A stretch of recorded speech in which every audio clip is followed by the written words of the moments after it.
Hi guys, it's Mrs. Hanley and we're going to do a math lesson this week. This week we're going to talk about square roots and cube roots. Now when we did Pythagorean theorem, we kind of mentioned square roots a little bit, but we didn't really go into detail. We just showed you what to use on the calculator and told you it was the opposite of squares, but we really didn't go into a lot of detail. So now we're going to focus a little bit more. So this is the definition from your textbook. You should be able to read your textbook from Moodle, except I couldn't get to it on the phone, my phone. So you might have to use the iPad or computer. And if you can't get to your textbook, let me know and I'll make sure that you get worksheets and stuff instead of the textbook pages that are there. Okay, so the definition in your book is a square root of a number is one of its two equal factors. So we know that 5 to the second power, or 5 squared, equals 25. So that means that 5 is a square root of 25 because 5 times 5 is 25. So these are just some of the ways you will see your square roots. So the square root of 64, there's no other symbols or anything. What times what, same number, equals 64, and it is 8. 8. Good job. So the square root of 64 is 8 because 8 times 8 is 64. Now this one is a little bit more difficult, but because it has a decimal and you guys are all like freaking out. I know you are, decimals and fractions, but it's easy if you remember your perfect squares. And I'm going to tell you I have some things on Quizlet for you later to help you with those perfect squares. But if you don't, you can use a calculator too. We're going to talk about that because you guys don't have your magic yellow boxes. So, but if you have a smartphone, this is how your calculator looks. And if you turn it on the side, you get your scientific calculator. We kind of talked about this in class, but now you get to actually use them because you don't have your magic yellow boxes from class. So if you want to find the square root of 1.21, and then the square root is over here on the iPhone. I don't know what it would be for the Android.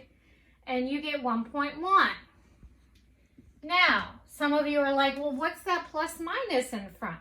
Well, a square root and a perfect square, it doesn't matter if the numbers are negative or positive. If you take a negative 2 times a negative 2, you still get 4. A positive 2 times a positive 4 is still a positive 4. So that's why it doesn't matter whether this 1.1 is positive or negative. And that's all that means, is plus or minus or positive or negative 1.1 will equal 1.21. All right, now fractions. This is simple too. Just take them separately. Take your numerator and denominator separately. So the square root of 25, we'll deal with that negative sign in a little bit. The square root of 25, what times what equals 25 is 5. And the square root of 64, we know from our other example, is 8. So the square root of 25 over 64 is 5/8. And this negative sign, we just bring it with us. All right. Now this one, our negative sign is inside. You can never, well, I won't say never because if you go to calculus, you will take the square root of a negative number. But we don't deal with those because those are imaginary numbers. So if you see the negative under the square root symbol, you cannot do.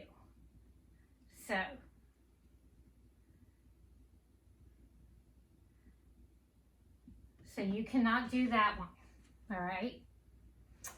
All right, so now we're going to apply this. If I have a square, and I wrote that it's a square because you know my drawings are terrible. So what do we know about a square? What's special about a square?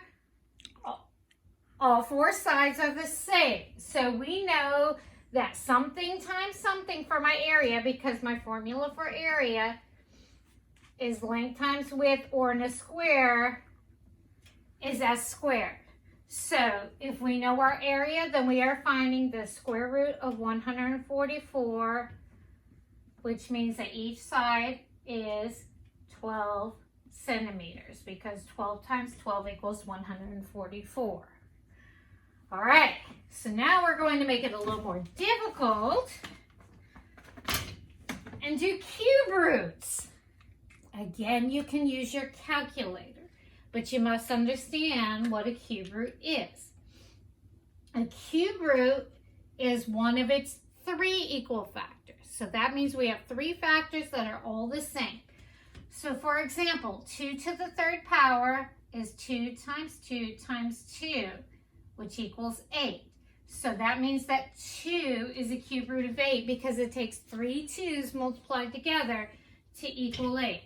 And our notation is very similar to square roots, except we have a little 3 in the little crook. Okay, so now we have to figure out what times what equals 125. I suggest that you kind of memorize at least your cube roots up to 5. So 1 cube, 2 cube, 3 cube, 4 cube, and 5 cube. You shouldn't need to know much more than that because you do have calculators.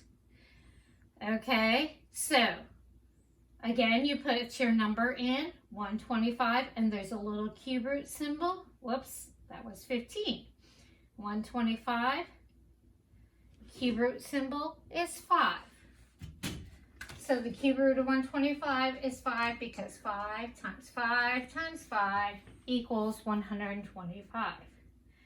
Now, in the square roots, we said we couldn't do a negative under the square root, but for the cube root, you can. So we need to find a number, and I will show you on the calculator.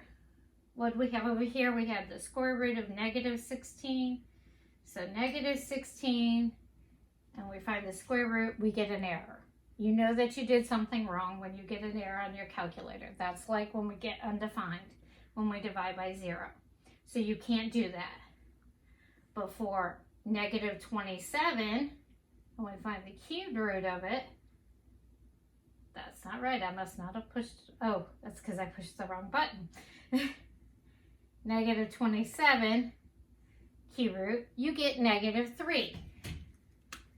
Because negative 3 times negative 3 is a positive 9, times another negative 3 gives me negative 27, which is what is inside. All right, and so we can apply this with volume. Over here for square roots, we use a square, but for volume, this is a cube, which means that all the sides are the same. And volume is length times width times height, and they are all the same. So the cubed root of 27, which we kind of know, it's not negative 27, would be 3 inches, because 3 times 3 times 3 is 27. All right, so I showed you the calculator if you have a smartphone. If you don't have a smartphone, there's lots of ways you can calculators on the internet that you can go to. You just Google cube root calculator, square root calculator, and you can find out just cubes and square roots. On Quizlet, there's a link on Moodle that you can go to and practice your square roots, and maybe later today I'll get one up for our cube roots. I just didn't have that one up. All right, I hope you guys have a great week, and I miss you, and let me know if you have any questions. Bye.